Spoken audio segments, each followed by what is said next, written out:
Phone check. 1, 2. The microphone check. 1, 2, 1, 2. The microphone check. I got my headphones tuned between two different AM stations, and my briefcase is full of declassified information. Declassified. Good evening, and welcome to News from Neptune for the 11th of May in the 19th week of 2012. For more than 20 years, this program has been a spontaneous and unrehearsed discussion on the news of the week and its coverage by the media. First on a so-called community radio station, and when locked out of there, welcomed, I'm happy to say, by the good people at Urbana Public Television. I'm Carl Estabrook. My discussants tonight are David Green and Ron Szoke. We'll take turns suggesting overlooked or misreported items from the week's news, and then answering one another's questions or comments about those topics. Our program's name, News from Neptune, was chosen to honor Noam Chomsky, who's been talking sense about American politics for more than twice the 20 years we've been on the air. Chomsky has said that in the American media, quote, either you repeat the same conventional doctrines everybody is saying, or else you say something true and it will sound like it's from Neptune. Today is Friday, May 11th, an atomic day, a day of the highest hypocrisy. On this day in 1995, in New York City, more than 170 countries decided to extend the Nuclear Non-Proliferation Treaty indefinitely and without conditions.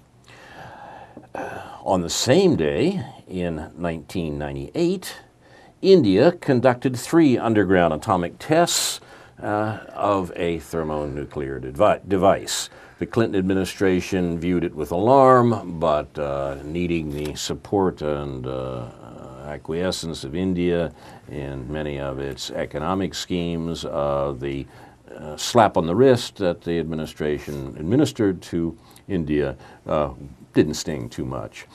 This was particularly necessary because, of course, the U.S. During the reign of General Zia in Pakistan had surreptitiously helped Pakistan to achieve nuclear weapons, to construct nuclear weapons outside the Non-Proliferation Treaty, as India did. And of course, in the meantime, Israel throughout the 1970s had been building nuclear weapons and remains to this day the most heavily armed nuclear state in the Middle East and the greater Middle East, with the exception, of course, of the United States of America. So the U.S. did a great deal to undermine the Nuclear Non-Proliferation Treaty while publicly claiming that it supported it and indeed would view with alarm any countries that violated its conditions. Of course, the only country in the region that has stuck closely to its responsibility on the Nuclear Non-Proliferation Treaty is Iran, and that produces some difficulties for American policy. As long ago as 2003, Mohammed al-Baradei, head of the International Atomic Energy Agency, had proposed that all production and processing of weapon-usable material, nuclear material, be under international control. That followed reasonably from the Non-Proliferation Treaty, with an assurance that legitimate would-be users would get their supplies, such as Iran, which wanted nuclear power and claimed no interest in building nuclear weapons. Mohammed al-Baradei suggested that would be the first step toward fully implementing the 1993 UN resolution for a fissile material cutoff treaty. Fissile, that is material that can be fissioned, that can be the basis for a nuclear weapon. The shorthand for this was a FISBAN, a fissile material cutoff treaty. Now, al-Baradei's proposal has to date been accepted by only one state in the world. That's Iran. In February of 2006, Iran's chief nuclear negotiator gave the world a guarantee that it would observe al-Baradei's proposal, and the Bush administration rejected it. In November of 2004, the UN Committee on Disarmament voted in favor of a verifiable FISBAN for the world at large. The vote was 147 to 1. The United States voting against it. There were 2 abstentions, however, Israel and Britain. In 2005, a vote in the full General Assembly was 179 in favor of a FIS ban, a fissile material ban, and 2 against, Israel and Britain again abstaining. The United States had doubled its vote, its single vote, by the addition of Palau, which voted for the FIS ban, voted against the FIS ban. They perhaps were promised some favors from Washington. There are ways to mitigate and probably end these crises about nuclear weapons. The first is to call off the very credible U.S. and Israeli threats that virtually urge Iran to develop nuclear weapons as a deterrent. A second step would be to join the rest of the world in accepting a verifiable FIS ban, as well as El-Baradei's proposal or something similar. A third step would be to live up to Article 6 of the Non-Proliferation Treaty, which obligates the nuclear states to take good faith efforts to eliminate nuclear weapons, a binding legal obligation, as the World Court determined. None of the nuclear states has lived up to that obligation, but the United States is far in the lead in violating it. Even steps in these directions would mitigate the upcoming crisis with Iran. Above all, it is important to heed the words of Mohammed El-Baradei, quote, "There is no military solution to this situation. It is inconceivable. The only durable solution is a negotiated solution," close quote. And it is within reach. It's the United States that's standing in the way of the FIS ban that would be the basis for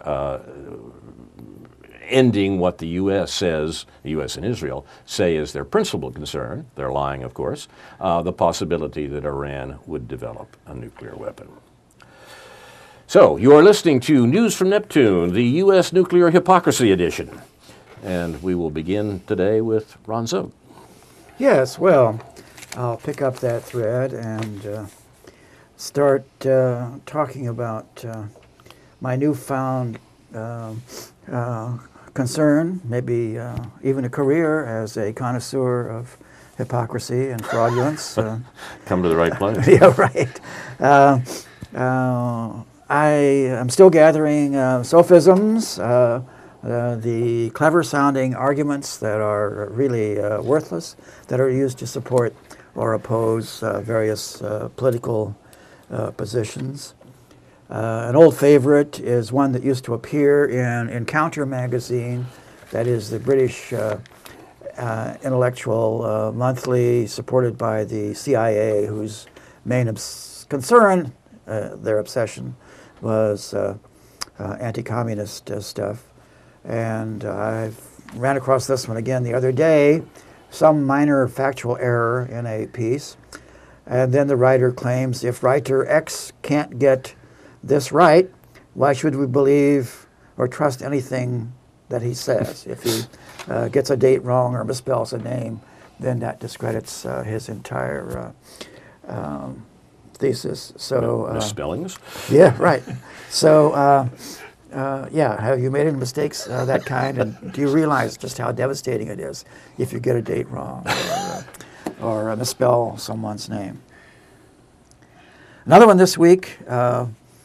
Why did Barack Obama come out in favor of same-sex marriage now? He evolved. Yeah, with constant innuendo to the effect that there was something sinister about this. Actually, it seems to have been due to another foot-and-mouth episode by Joe Biden, who precipitated this.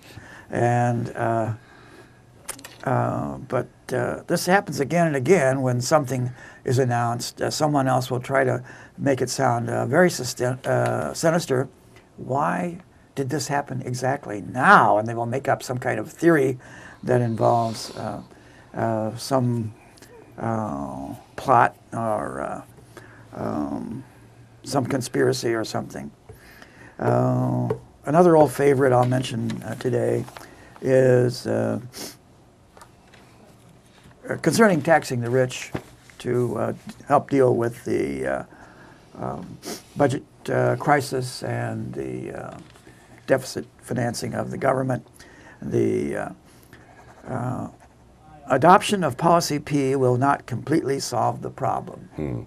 So, yeah, well, this is a curious one. a rough and ready analogy. The law against murder has not prevented murders. There's still murders going on every day. So let's abolish the law. It's ineffective. It doesn't work.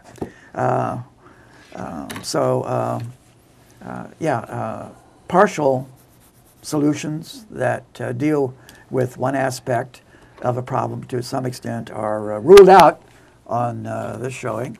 And unless we claim that something is a complete, total, final, absolute, and definitive solution to some problem, then we shouldn't try to implement it. And of course, no policy is ever all those things.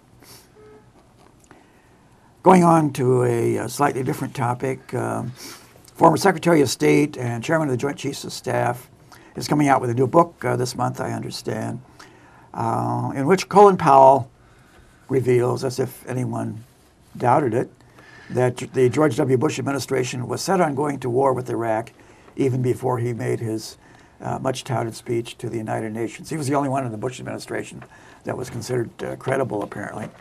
And he made the speech before the UN trying to justify the American attack on Iraq. And Powell then subsequently acknowledged that he had been misled. He's trying to blame others. For example, this says Powell points a finger at Dick Cheney and Scooter Libby, the former Vice President, Chief of Staff, as the ones responsible for trying to get him to tell even more lies about what was going on there. Of course, this has been known for many years. Remember the after Downing Street memo saying that the evidence supposedly supporting the case for war was being fixed around the preconceived solution that there was going to be a war, and the yellow cake hoax and the aluminum tubes, which was, again, supposed to be so sinister, and just another parade of fakes, phonies, hoaxes, and so it goes. More news from the front. Attacker in Afghan uniform kills a U.S. service member. There are some statistics here. Statistics, numbers tend to paralyze the mind, but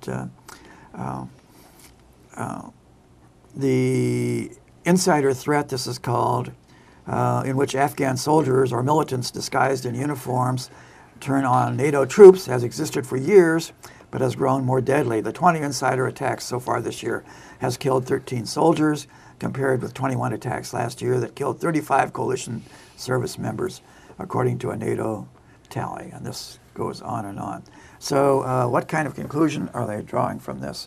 Well, we need to stay on there longer, more, and this will antagonize more Afghans. There will be more shootings of NATO members, mainly Americans, by the Afghans who want those foreigners out of their country.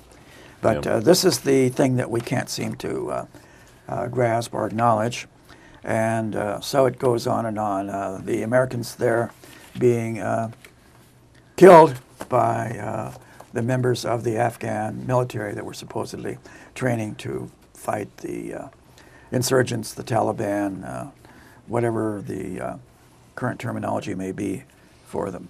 So that's the main part of my presentation, I guess. There are a couple of other minor things that I might comment on, including this thing that I picked up last weekend, where your income tax money really goes. This is distributed by the War Resisters League. It compares what the official budget figures are, including past wars, the present war, and future wars, preparation for future wars, with what the War Resisters League claim is the real budget, the amount being spent on various sectors of the economy.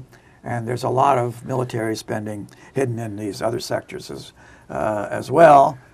Care of veterans, the FBI, which has its own contribution of what is essentially military money, and so on and on. So I'll come back to that if anyone's curious about the figures, but I consider them eye-opening. And there I'll stop. Thank you, Ron. Comments, David? I've been reading the recent book by Norman Finkelstein, Knowing Too Much, and it purports you can order it for relatively inexpensively as an ebook through his website, as well as a hard or soft copy if you wish. But the book is primarily an argument explaining why it is that he feels that Jews no longer support Israel in the way they once did. But what I found in reading the first 100 pages or so is that it's also a very thorough argument debunking the notion that we invaded Iraq to help Israel, that we invaded Iraq because of the Israel lobby. So I was interested to find, just as a footnote, and speaking of footnotes, Finkelstein does his usual marvelous job of collecting all the resources and being very thorough in his argument, explaining, debunking this notion of why we invaded Iraq in 2003. So that's just sort of a little different take on that from what Ron mentioned in terms of Colin Powell. In regard to the gay marriage issue, I want to go back to Finkelstein. Well, go ahead. I wanted to bring up. Well, why don't you go first? So only lose because the thread here. Yeah. Only because this is my comment on Finkelstein is hot off the press in a sense too. Watching in the small hours of the night, I heard an interview with Finkelstein at between 2 and 3 a.m. this morning on the BBC, in which he talked about the suggestion, the book that you just mentioned, and the important point about the motives for the Iraq War. Actually, what surprised me about the interview, rather hostile BBC interviewer, I might say, and Finkelstein handled himself, I thought, very well, in part because, as you point out, he's read everything, and it's very hard to catch him out on any of that. But what surprised me, in a sense, about the interview is that he talked about the Israeli lobby, and the particular point the interviewer was interested in was the decline in support, particularly among American Jews, for the Israeli lobby. And he came closer to taking a Mearsheimer and Walt position, at least in the context of this interview, than I've ever heard him do before. So I'm interested in hearing that the theme of the new book is that Mearsheimer and Walt, who argued that it was in fact Israel's purposes that were being served by the Iraq War, is not a position that Finkelstein has embraced. No, he spends 50 or 60 pages considering, sort of respectfully considering their point of view, but ultimately, rejecting the idea that that was the case. I suppose that was necessary when his primary purpose is to talk about the Israeli lobby, Right. The Israel lobby. Right, exactly. But then again, the bulk of the book, which I have not read yet, goes deeper into explaining entirely different issues in terms of what he sees as a fall off of Jewish support for Israel among Jews in this country. That's what the BBC seemed interested in. Yeah, well, and it should be. I mean, I didn't even realize that first 100 pages or so was going to be all about this Iraq and Israel lobby topic. But in any event, Ron, you raised the notion of Obama's coming out, so to speak, in support of gay marriage. God, I hadn't heard that. I mean, I just thought of that, although I couldn't be the first. But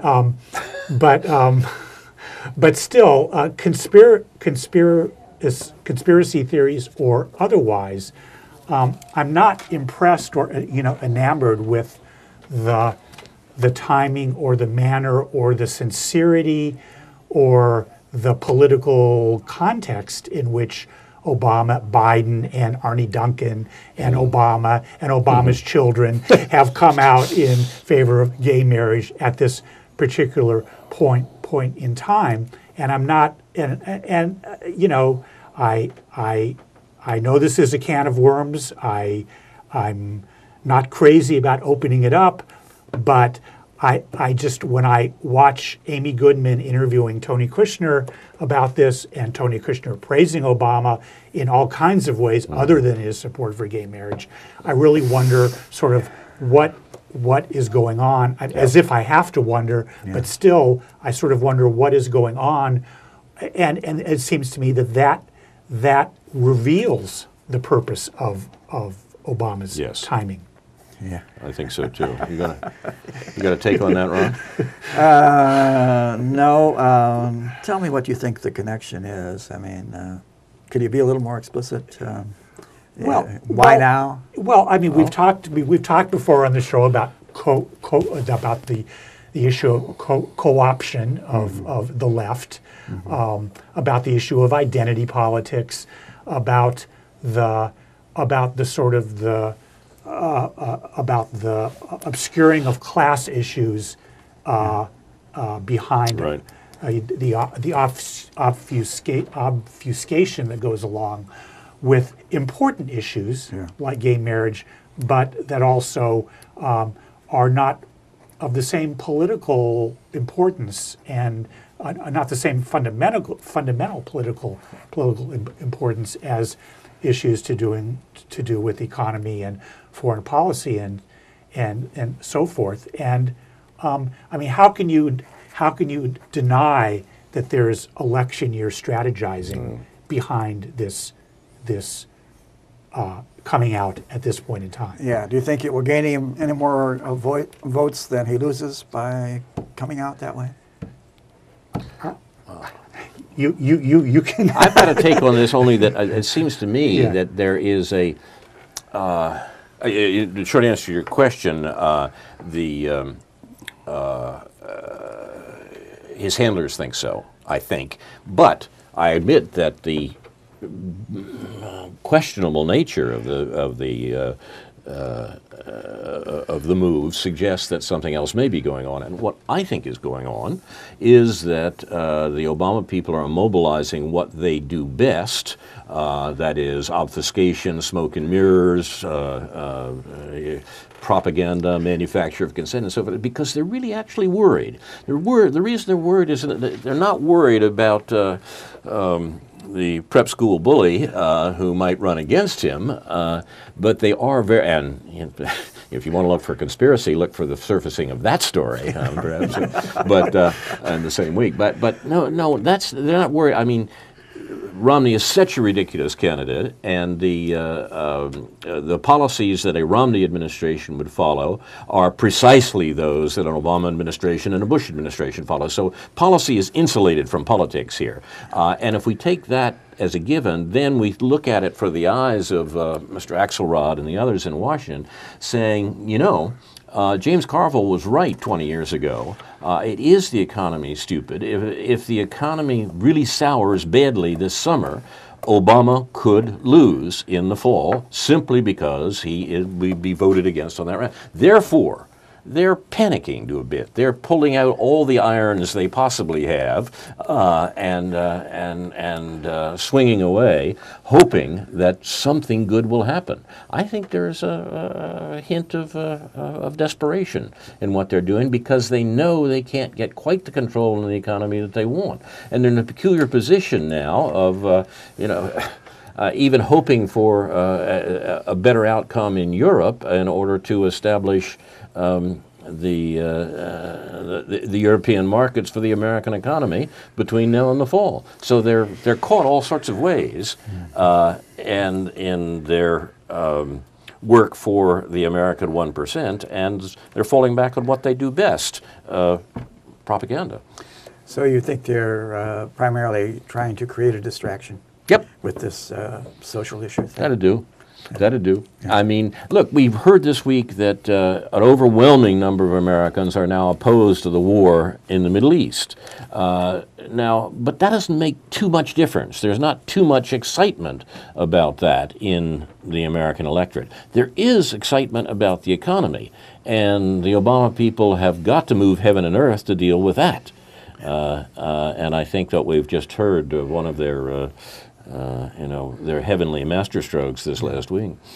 Yeah, how much should we concede to these people who are in favor of throwing out all incumbents, of pointing out that Obama has not made everyone happy, healthy, wealthy, and wise, and therefore throw the bum out? I predict that the next president, whoever it is, and the one after that, and the one after that, will never do all of that either, but he's an easy target for a lot of people. Well, are you completely happy? And if not, it's Barack Obama's fault.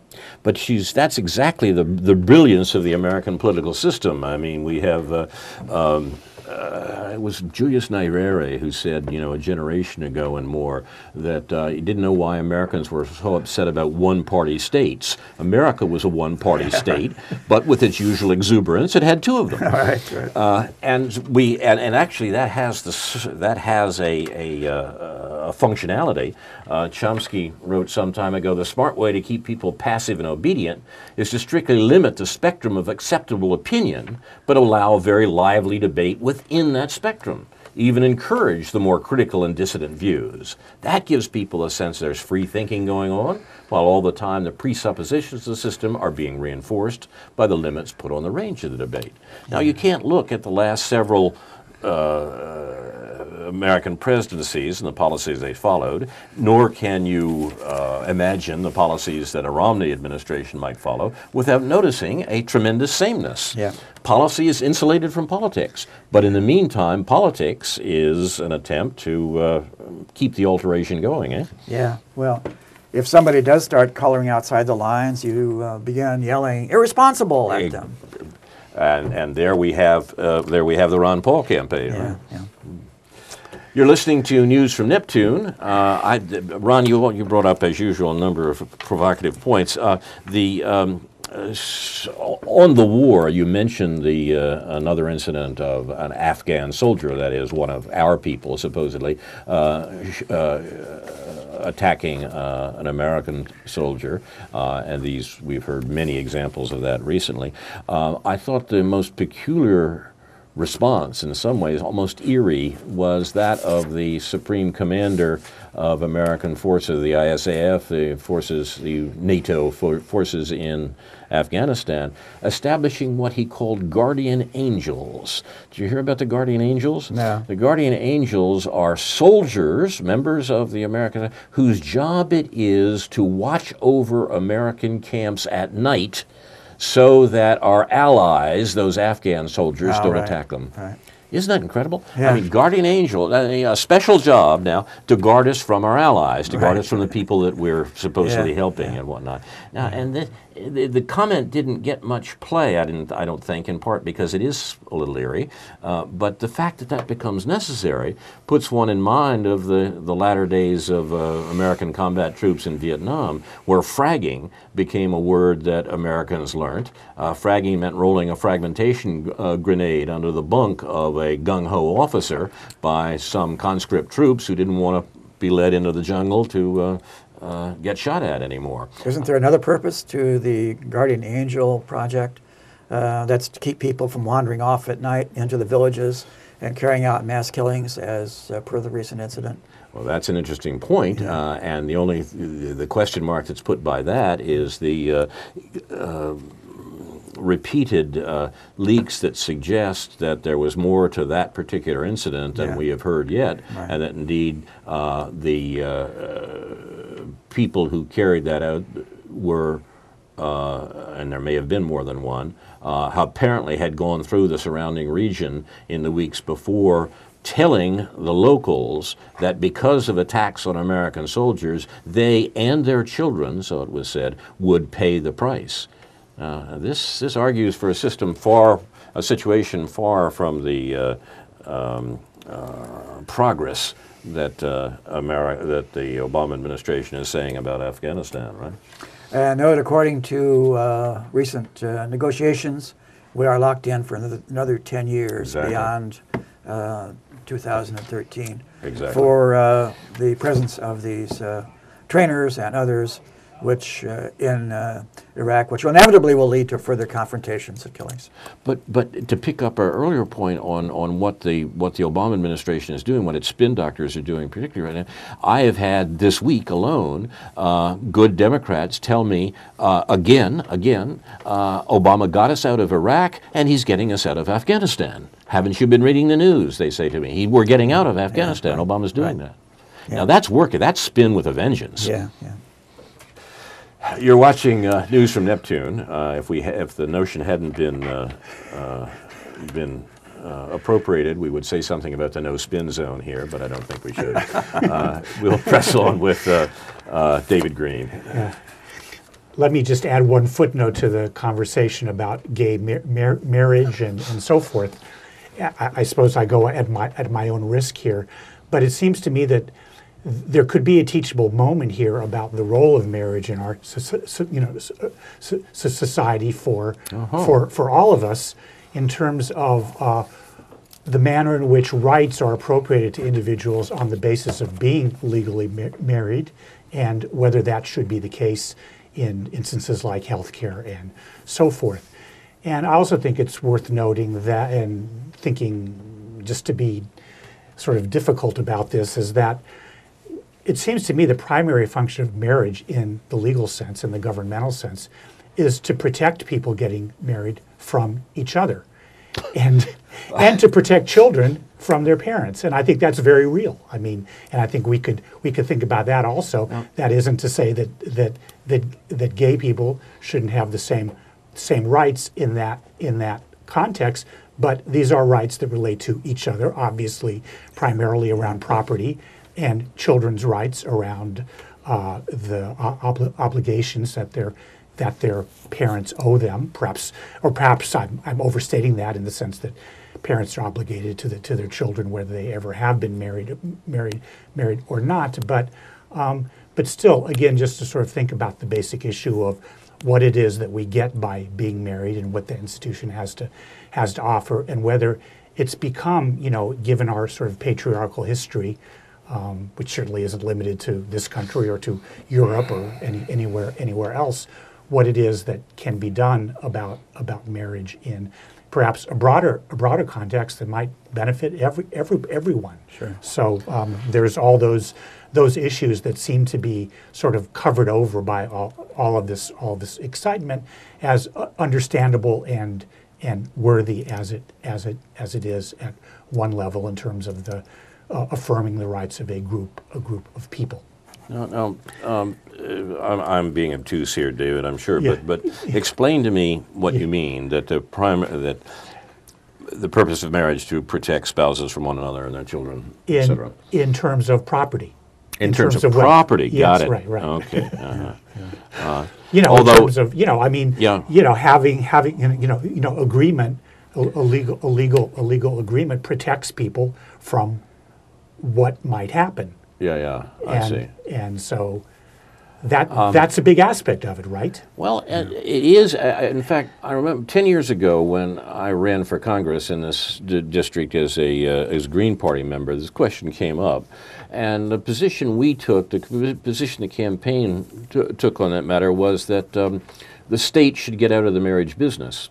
If people wanted to get married in small numbers or groups or even in great communities, let them do it according to the systems and the rights and the traditions that they found compelling. But what does the state have to do with it? And we talked then about the question that you immediately raised in terms of property and the inheritance and so forth. It's certainly worthwhile to specify laws in that regard. Some of the problems would be taken care of, it seemed to me, if we had a way to establish people's rights in general to everything from health care to housing to education and so forth, rather than say it's a parent's responsibility to provide these things for children or a spouse. Right, that's exactly my larger point. Right. So our position, the position we finally came to, is that the state should get out of the marriage business because these other property protections should be put in place generally and not depend upon the marriage relationship. But yeah, it should be a civil contract, and if you want to build other things on top of that, without the government getting into the act, yeah, that's fine. But yeah, people need some kind of protection. And for a long time, the primary function of the institution of marriage, and it has several, was to provide a stable environment for children growing up and for their protection and so on. What was jolting to me is to see last night the film at the Art Theater, Bully, and it was very devastating to see what some kids do to other kids, and the enormous misery, and in some cases the incitement to suicide that some children experience from other children in school and on the school bus and elsewhere. So it was pretty cruel and brutal treatment of a lot of children, primarily by other children, and then the incomprehension of the school authorities and law enforcement and so on, being unable or unwilling to do much of anything about it. My medieval history students in years past were almost always surprised to learn that state involvement with marriage is only a couple of centuries old and parallel or came about with the rise of capitalism. That marriage in pre-modern Europe was in a sense, a private affair that people were married when they said they were. So much so that in Renaissance law, there's a whole literature in Renaissance literature, there's a whole collection of arguments where a young man, typically, sometimes a young woman, is trying to get the other to pronounce a form of words which would have the effect of announcing their marriage. Yeah. Erasmus dialogues are full of these tricks, and it's the basis of things that changed a great deal with the rise of capitalism and the question of the inheritance of property. And so the Restoration drama, for example, that also was very much concerned with families and property, the older form has disappeared entirely and something new has taken its place. But what happened was capitalism, and only then does the state get involved with marriage, not the case beforehand. Yeah, I'm amazed sometimes in the literature of that era, the deep concern for legitimacy, and which seems to involve primarily the inheritance of property, right, and the transmission of property from one generation to the next. David's point, yes. Yeah. You're listening to News from Neptune, your marriage advice program for the week. Let's press on. David, you had... Well, I would mention one more thing that I had pulled out into kind of a plug for something we've mentioned before on this show, Jacobin Man, which is a quarterly journal. And I would note that given all the stuff that's on the internet every single day, one might ask, what's the need anymore for a sort of a polished quarterly journal? And I would say that it's just that it's a collection of articles that have been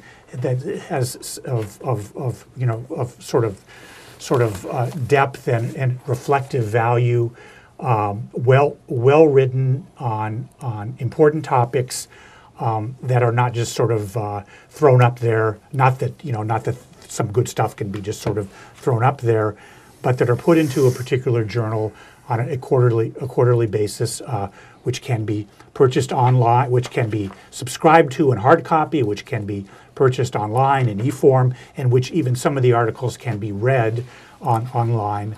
Although I would encourage people to support the mostly young people who I think show a lot of promise in doing what they do.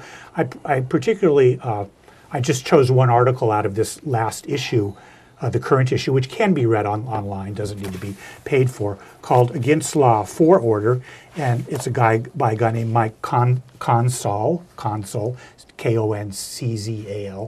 who is writing about a phenomenon which, if you've been watching the show on Friday evening and have been watching since 6, you've seen some event in the Urbana City Council chambers dealing with the prospect of spending $20 million on a new jail in our county, and the people who are opposed to that and wanting us to think more about that.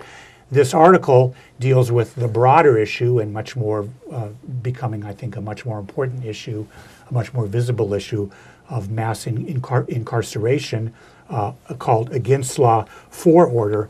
And just briefly, what Mike Consul does in this article is really trace the origins of this belief and institution that we come to call mass incarceration in relationship to both its neoconservative and neoliberal origins in our society, in the way we think about crime, and the way we think about how it is that the supposedly respectable parts of society need to be protected from the supposedly criminal element. And so this is an ongoing issue. He refers to well-known books like the New Jim Crow and so forth. And he concludes by saying this: as recently as the 1960s, there was a wave of literature arguing that the prison was becoming obsolete. Now the prison stands as a key mechanism for how the government has dealt with its own powers, and this has reconfigured the role of government. The law and order movement invokes a radically different role of the state in relation to its citizens than the one of the post-New Deal era. Though an incomplete project, the New Deal had a model of the state as a guarantor of economic security and freedom. Now the state primarily interacts with society as a maintainer of order. For those hoping to rebuild freedom through the state, finding a new vision of how government works needs to be at the front of the agenda. Very important. That's yes, excellent. Thank you, David. I wanted to comment tonight on what I see as the third worst thing that Barack Obama has done. Number one, of course, is killing people, including Americans and children and so forth, which he continues to do apace with the drone war. And it's rumored today, by the way, a new American offensive in Yemen. You may not know where Yemen is, but it's probably worthwhile to find out because we're fighting a war there, even though there is no declared war. So the first thing, the first worst thing that Barack Obama has done seems to me to be killing people. The second is violating the Constitution. I'm actually astonished at the violations of the Constitution from this administration. Much more open, much more blatant than any administration in a while. Goes beyond what the previous administration threatened to do. Has passed almost without notice, almost without comment. The third worst thing, though, is the thing that I suggested a moment ago might cost him the election in November. And as I said, I don't think that his loss would make any real difference in American policy because policy is insulated from politics in this country. But I'm referring to his failure to do anything at all about the jobs crisis. As indeed, we mentioned the New Deal a moment ago, as Roosevelt did during the Great Depression, notably with the Works Progress Administration, but other aspects of the New Deal as well. The Obama people, I think, know how serious the jobs threat is, and mainly because they've thrown their best weapon into dealing with it. I mean, the best weapon, of course, would be to provide jobs, to do something like the WPA. Well, they can't do that. They can't do that because the people they're working for, that is the 1%, don't want that. So they have to go to the next best thing, the thing that they are best at, obfuscation, spin, propaganda, and lies, for the short word. The mendacity of hope that we're getting on the economy from this administration is a sophisticated version of what Herbert Hoover did crudely in the Great Depression when he promised that prosperity was just around the corner. Well, the Obama people are better at this. And one of the ways in which this miasma of lies is meant to deal with the very real jobs crisis in this country is the discussion of education and how important it is that people get education, because the problems of American economy, the Obama people tell us, are structural. Now, when they say structural problems, they don't mean the fact that we're at the end of a generation of American finance busily sending jobs abroad, outsourcing, offshoring American production so that America doesn't make anything anymore. That's not the issue they're talking about. What they're talking about is the notion that, well, if people are unemployed, it's because they're just not fit for all the jobs that are out there, and that misapplication is the real difficulty. It's the structural reasons for unemployment. Now, in that context, I must call your attention to Paul Krugman's column this morning. Krugman outdoes himself, I think, with this one, and it's so good that I'm going to read you the text.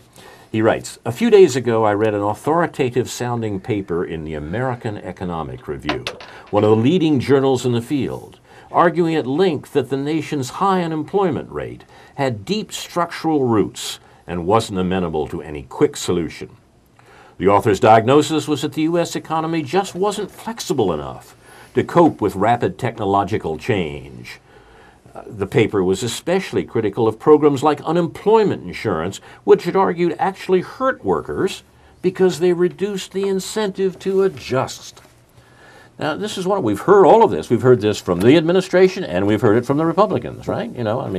It's a universal notion. Krugman, he's good. He's real good. And then he reveals that this was published in 1939. Right? Oh, you stepped on the punchline, Ron. Yeah, I knew you couldn't avoid it. But that's exactly right. Yeah. That's the cute point. Yeah. He says, okay, there's something I didn't tell you. The paper in question was published in June 1939. Just a few months later, World War II broke out, and the United States, though not yet at war itself, began a large military buildup, finally providing fiscal stimulus on a scale commensurate with the depth of the slump. And in the 2 years after that article about the impossibility of rapid job creation was published, U.S. non-farm employment rose 20%, the equivalent of creating 26 million jobs today. Okay, there are lessons here, and there's lessons that are extremely important, and it seems to me that the main lesson is about the third worst thing that Barack Obama has done, but the third worst thing which may in fact have the greatest social implications, that is the failure to do the sort of thing that the WPA was meant to do and that the Second World War finally did, that is produce that aggregate demand that would call forth the jobs, that would make jobs available. The Obama administration hasn't done it. They haven't done it for obvious reasons, but they're going to have trouble explaining it, it seems to me. And the obfuscation may not work. That's the real issue between now and November. Yeah. How much of that do you think is aimed implicitly at David Brooks and the stuff he's been writing recently? Well, New York Times columnists, I understand, are not allowed to dispute each other by It's name. everything but aimed explicitly Yeah, at David right, Brooks. He's He drawing re- lines in his column pointing across the page. Right. Well, Brooks referred to exactly that article, that foreign affairs article. You're kidding. by The one in Indian- 1939? No, the India. He refers. I think Krugman in this article refers to the Indian. A University of Chicago Right. economist with an Indian name. Right. Which- Raghuram Rajan. Right, Rajan. The article referred to is the same article referred to by Yeah. Brooks either earlier I didn't this realize week Brooks actually- or last week. Yes, so it was even more. It was even a more explicit retort from Krugman to Brooks than is usually the case and has often been the case lately.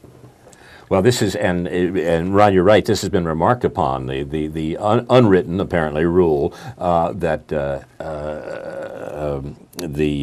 Krugman is violating frequently these days as David Brooks drives him madder and madder on this point. But in fact, for all that it's a pundit's struggle on the pages, that is the argument that we're hearing in the country at large, as I say, both from Democrats and Republicans, that of course if we have unemployment in this country, it's because it has the long-term structural features, and we've got to build our way out of, build for the future, build the way out of it. And as a corollary for that, and this can be added to the sophism that Ron, you referred to at the start of the show, Sophism is nice. The idea that that the stimulus package didn't work because the stimulus package didn't get rid of unemployment or get it back to the 3 or 4% that it was at prior to the downturn in 2007, that the stimulus failed when in fact the data show that the stimulus did exactly, given the size of it, what it should have done. It was about half or perhaps a third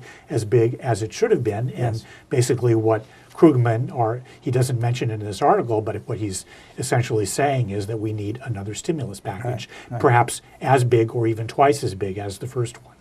Yeah, what we're getting At instead least. is this rage for austerity, and people in Europe are getting fed up with it because what it amounts to, I think they're beginning to realize, is a kind of reverse Robin Hood strategy. It amounts to taking money from the poor and giving it to the rich. Exactly right. And it'll be interesting to see what happens because things keep bubbling around in that, particularly in the Mediterranean countries.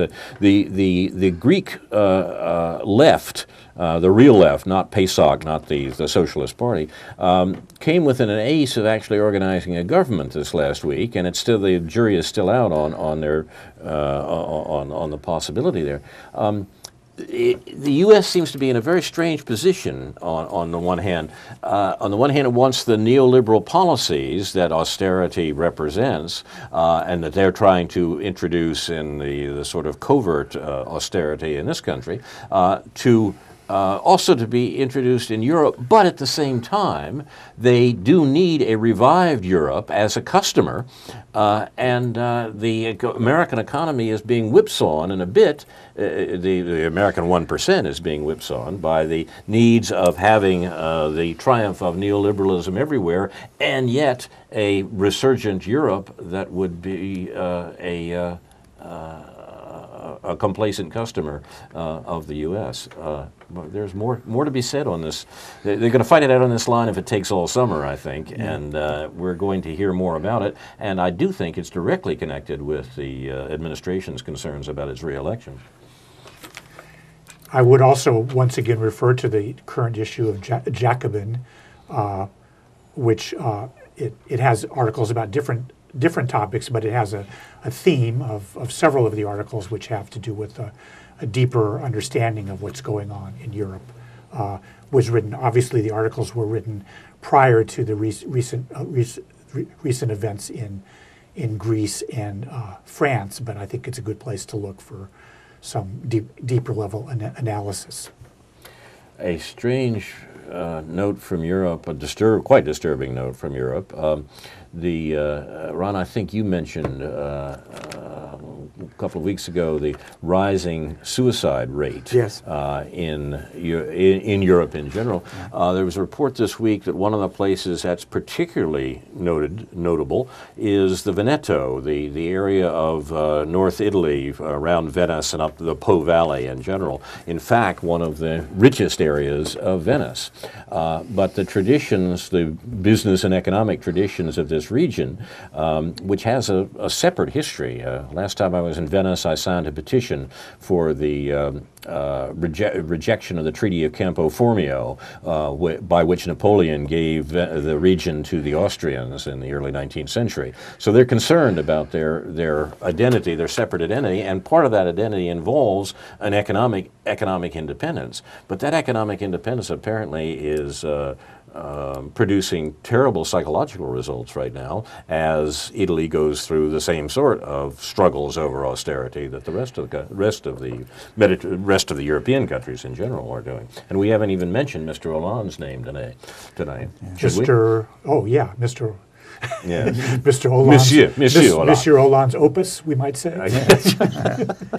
Yeah. This has been news from Neptune for May 11th and the 19th week of 2012. Our program is named in honor of Noam Chomsky. This has been the, how did I put it, U.S. Nuclear Hypocrisy edition? Yes, I think so. If our program interested you, you might want to look at these other programs heard regularly and repeated throughout the week here on Urbana Public Television. Tomorrow at 7 a.m., The David Pakman Show. At 8 a.m., strange and interesting program. I'm going to look for this one myself. 8 a.m., In Focus, Bin Laden's Bodyguard. An interview with Osama bin Laden's senior bodyguard, Abu Jandal. I guess he's looking for work, huh? Anyhow, somehow they've interviewed this guy who is presented as bin Laden's bodyguard, who provides new insights, it says, into al-Qaeda's day-to-day operation. Interesting indeed. That's 8 a.m. tomorrow here on UPTV. Tomorrow afternoon at 2 p.m., a repeat of this show, News from Neptune. On Sunday, the 13th, at 3:30 p.m., the Populist Dialogues, the militarization of space. Very important issue. At 4 p.m., Labor's Worldview with our friends David Johnson and Jim Iman. Weekdays, Monday through Friday, 7 a.m., Democracy Now!, 8 a.m., The Big Picture, and at noon, The David Pakman Show. On Monday, the 14th, at 2 p.m., the Tom Hartman program returns. That's a 3-hour live nationwide call-in show, and it's shown live here on UPTV. At 5 p.m. Monday, the New Arab Debates number 4. Has Egypt's presidential election lost all credibility? Well, you may ask, and that is also important. Thursday, the 15th, at 5:30 p.m., In Focus, Bin Laden's Bodyguard again. At 7 p.m., European Journal. And at 10 p.m., Aware on the Air, starring Ron Szoke. I'm Carl Estabrook. My discussions today on News from Neptune have been Ron Szoke and David Green. This and other editions of this program can be seen on the website newsfromneptune.com and on Facebook. I can be reached at carl@newsfromneptune.com and on Facebook. I'm happy to receive your comments and our thanks as usual to our director, Caleb. Inshallah, we'll be back next week with a new edition of News from Neptune to remind you, in the words of Edward de Vere, what's past is prologue, what to come, and yours and my discharge. In the meantime, confusion to our enemies, and a good night to you.